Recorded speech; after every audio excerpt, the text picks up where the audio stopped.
नमस्कार दोस्तों, एक बार फिर से आप सभी का मैं बहुत बहुत स्वागत करता हूं। दोस्तों, इस समय की सबसे बड़ी खबर यह है कि मायावती जी ने अपने वरिष्ठ पदाधिकारियों कोऑर्डिनेटर्स जो हैं एक रिपोर्ट उनसे तलब की है। जोनल कोऑर्डिनेटर से रिपोर्ट तलब की है कि बीएसपी के हार के क्या कारण रहें। ख़ास तौर से ज़िला अध्यक्ष, नेशनल कोऑर्डिनेटर, वरिष्ठ पदाधिकारी बताएं इसके पीछे क्या वजह थी। क्योंकि दोस्तों आपको बताऊं तो जो कोऑर्डिनेटर थे, जोनल कोऑर्डिनेटर थे, ज़िला अध्यक्ष थे, इन लोगों ने बीएसपी के टिकट तय किए थे। इन लोगों ने चयन किया था प्रत्याशियों का। अब एक बड़ी खबर आ रही है इस समय, जहां पर मायावती जी एक बड़ी बैठक बुलाने जा रही हैं और उससे पहले रिपोर्ट तलब कर ली गई है। जोनल कोऑर्डिनेटर पर कहा जा रहा है कि हार का ठीकरा फूट सकता है, क्योंकि प्रत्याशी चयन की जिम्मेदारी इन्हीं की थी। दोस्तों, कई सीटों पर ऐसा देखा गया है कि जोनल कोऑर्डिनेटर और जो ज़िला अध्यक्ष थे, उन लोगों ने सही तरीके से टिकटों का चयन नहीं किया। बाहरी लोगों को ज़्यादा इस बार टिकट दिया गया। दोस्तों, इसलिए अब आकाश आनंद की वापसी होने जा रही है। आकाश आनंद की वापसी की लगातार मांग उठ रही थी और पहले ही कह दिया गया था कि भाई अब तो लोकसभा चुनाव के दौरान नहीं, लेकिन आगे संभावना बनेगी। अब दोस्तों इसको लेकर कोशिश तेज कर दी गई है। बहुत ही महत्वपूर्ण खबर आई है।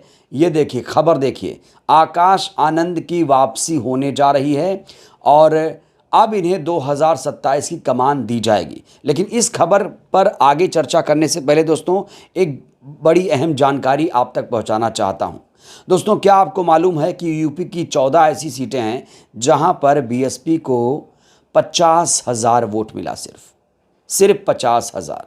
तो दोस्तों आइए आपको बताते हैं कि ये कौन सी सीटें हैं जहां पर बीएसपी को 50,000 या 50,000 से कम वोट मिला है। तो ये सीटें हैं इलाहाबाद, अमेठी, बाराबंकी, देवरिया, डुमरियागंज, फैज़ाबाद, फर्रुखाबाद, कैसरगंज, कानपुर, लखनऊ, महाराजगंज, वाराणसी, रायबरेली, नगीना। तो दोस्तों ये वो सीटें हैं जहां पर बीएसपी का प्रदर्शन बहुत कमज़ोर था और नगीना का तो बहुत ज़्यादा कमज़ोर था। नगीना सीट पर बसपा को करीब करीब 14-15 हज़ार, जहाँ तक मुझे जानकारी है, 15,000 के करीब नगीना के उम्मीदवार को वोट मिले हैं। तो बड़ा सवाल, आखिर इसके पीछे वजह क्या है? तो दोस्तों यहाँ पर बड़ा सवाल ये खड़ा होता है, क्या दलित वोटर ने इस बार मायावती जी को नकारा है? क्योंकि दोस्तों ये उत्तर प्रदेश की 14 वो लोकसभा सीटें हैं जहाँ पर दलित मुस्लिम वोटर की आबादी ज़्यादा है और यहाँ पर मायावती जी को कम वोट मिलना ये दर्शाता है कि ना तो दलितों ने साथ दिया और ना ही मुसलमानों ने साथ दिया। तो हार की समीक्षा भी की जा रही है। इस बीच मायावती जी ने एक बयान देते हुए कहा है कि बीएसपी को जो मुस्लिम समाज है वो समझ नहीं पाया, जबकि हमने इनके लिए बहुत कुछ किया। हमने 20 से 25 लोगों को टिकट दिया, संसद भेजने का सपना देखा, लेकिन मुस्लिम समाज जो है बसपा को समझ नहीं पा रहा है, जबकि मुस्लिम समाज हमारा विशेष अंग है। मुस्लिम समाज को चाहिए कि पारस्परिक रूप से सहयोग करे। जैसे हम उसके लिए सोचते हैं वैसे वो हमारे लिए भी सोचे। तो दोस्तों बड़ा सवाल, क्या मुस्लिम समाज मायावती जी से नाराज़ है? और नाराज़ है तो उसके पीछे की वजह क्या है? मुस्लिम समाज को कैसे ज़्यादा से ज़्यादा जोड़ा जाए, ये भी कहीं ना कहीं एक चुनौती है बीएसपी के सामने। और युवाओं को कैसे आगे लाया जाए, युवाओं महिलाओं को कैसे और भागीदारी मिले, कैसे और बसपा में जोड़ा जाए, इसकी भी एक चिंता जाहिर की जा रही है।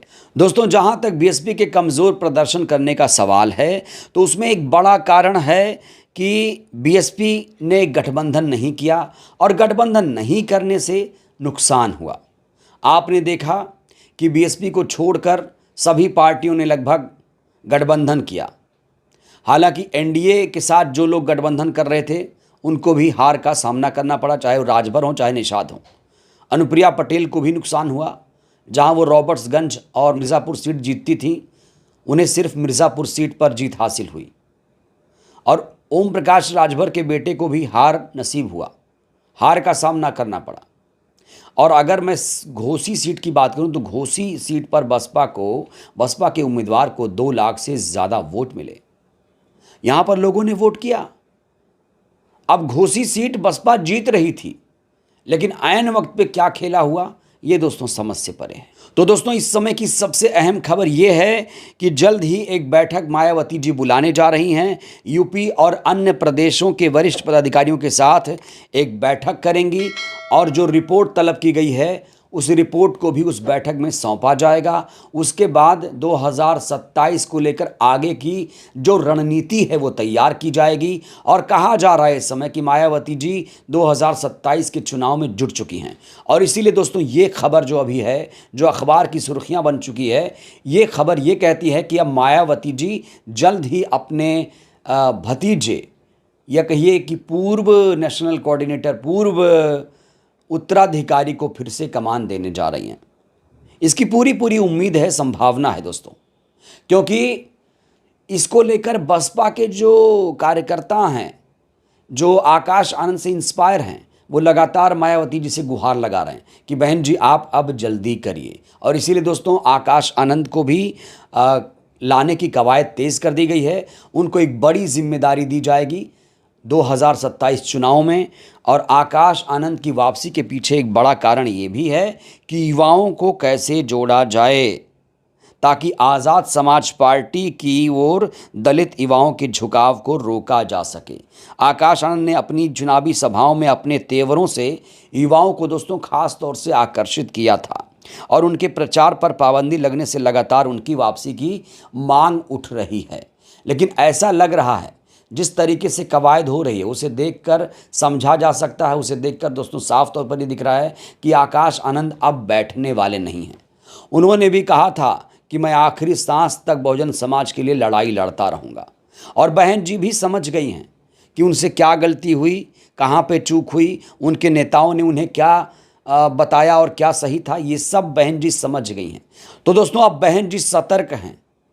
कई बहुजन समाज के ऐसे भी नेता हैं जो हैं तो बहुजन समाज में, लेकिन बैटिंग दूसरे पार्टियों के लिए कर रहे हैं। अमेठी में याद करिए जब चुनाव हो रहा था तो अमेठी के जो बसपा के एजेंट थे अमेठी में, वो क्या बता रहे थे सबको, मीडिया में क्या प्रचार कर रहे थे कि भाई बसपा का जो वोट है वो कांग्रेस को गया, जाएगा। ये चुनाव के दौरान ये बातें कही गई हैं और इसका भी लोगों में असर हुआ। तो बसपा के एजेंटों ने भी इसमें बड़ी भूमिका निभाई। जैसे मायावती जी को बीजेपी की बी टीम कह के प्रसारित किया गया, ऐसे बसपा के तमाम एजेंटों ने मीडिया के सामने आकर कुछ ऐसी बातें कहीं जिससे भी बीएसपी को, मायावती जी को इस चुनाव में नुकसान हुआ। और दोस्तों आपको बताऊं तो 2027 का चुनाव बीएसपी के लिए बहुत ज़्यादा महत्वपूर्ण है, क्योंकि दोस्तों अगर हम 2007 के चुनाव के बाद देखें तो बीएसपी के प्रदर्शन में गिरावट आई है। अगर मैं लोकसभा चुनाव की बात करूं तो 2014 का चुनाव आप देखिए, वहाँ पर प्रदर्शन खराब है। 2019 के चुनाव में ठीक हुआ, उसके बाद 2024 में फिर से प्रदर्शन कमज़ोर हुआ। ऐसे विधानसभा के चुनाव में देखिए तो 2012 में सीटों में गिरावट आई, 17 में गिरावट आई और 22 में एकदम गिरावट आ गई। और इसको लेकर लोग मजाक भी उड़ा रहे हैं कि बहन जी का संसद में 0 सांसद है, हाथी का अंडा है, और विधानसभा में 1 सीट है। इसको लेकर लोग बात कर रहे हैं, इसलिए मैं आपको बता रहा हूँ। मैं मजाक नहीं उड़ा रहा हूँ, मैं सीरियसली आप तक ये बात पहुँचा रहा हूँ कि लोग सोच क्या रहे हैं, वो भी आपको बताना ज़रूरी है। तो लोग तरह तरह की बातें कर रहे हैं और मीडिया जिस तरीके से प्रोपेगेंडा फैला रहा है मायावती जी को लेकर, ये भी जग जाहिर है, ये भी आपसे छुपा नहीं है। दोस्तों बीएसपी के पास अपना कोई मीडिया नहीं है, बहुजन समाज के पास अपना कोई मीडिया नहीं है, और बहुजन समाज की जो खबरें दिखाई जाती हैं तो तोड़ मरोड़ कर दिखाई जाती हैं। गोदी मीडिया लगातार मायावती जी के खिलाफ नैरेटिव चला रहा है, वो भी बीजेपी की बी टीम बता रहा है। ये खबर आप देखिए, एबीपी न्यूज़ की ये खबर है, जहाँ पर कहा गया है साफ तौर पर कि 16 सीटों पर मायावती जी की वजह से बीजेपी को फ़ायदा हुआ, जबकि उल्टा ये है कि 31 ऐसी सीटें हैं जहां पर मायावती जी जीत सकती थीं, लेकिन वहां पर समाजवादी पार्टी, कांग्रेस पार्टी या यूँ कहिए ये जो पार्टियां थीं, इन लोगों ने कहीं ना कहीं काम खराब किया। तो दोस्तों, इंडिया गठबंधन के उम्मीदवार जहां पर हारे वहां पर कहा गया कि बीजेपी की बी टीम है, और जहां पर जीते वहां पर कुछ नहीं कहा गया। तो मुझे लगता है कि जो बीजेपी की बी टीम का ठप्पा लगातार लगाया जा रहा है, इसे तोड़ने की, इस दाग को बसपा को धोने की ज़रूरत है, और बसपा के नेताओं को एक्टिव होने की ज़रूरत है। तो दोस्तों, बसपा के नेताओं को भी आक्रामक होकर आना पड़ेगा मीडिया के सामने, और अपनी मीडिया भी बनानी पड़ेगी। जब तक आपके पास मीडिया नहीं रहेगा तो आप वही सुनेंगे जो आपको सुनाया जाएगा, और सुनाया यही जा रहा है उस मीडिया में, मेन स्ट्रीम मीडिया में, जो बहुजनों के खिलाफ काम कर रहे हैं कि मायावती जी बीजेपी की बी टीम है।